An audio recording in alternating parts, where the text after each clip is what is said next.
مرحبا يا أصدقاء.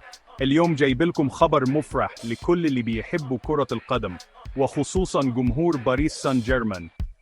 أشرف حكيمي نجمنا المغربي جدد عقده مع الفريق لحد سنة 2029.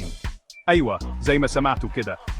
جريدة ليكيب الفرنسية قالت إن باريس اتفقوا مع حكيمي على كل حاجة، وده معناه إن حكيمي هيفضل يدافع عن ألوان الفريق الباريسي لسنين طويلة.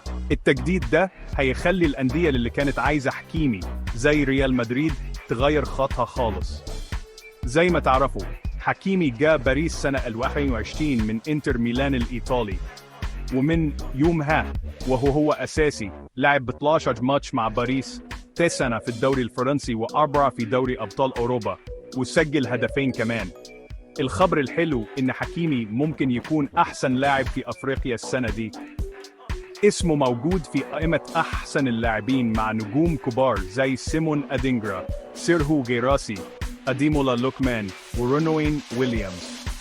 طيب ده معناه إيه بالنسبة لباريس سان جيرمان؟ ببساطة ده بيدل على قوة الفريق ورغبتهم في الفوز بكل البطولات.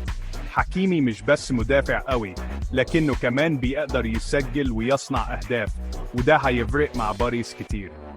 وبكده نكون وصلنا لنهاية الفيديو. لو عجبكم الفيديو ما تنسوش تعملوا لايك وتشتركوا في القناة عشان يوصلكم كل جديد عن أخبار نجومكم المفضلين.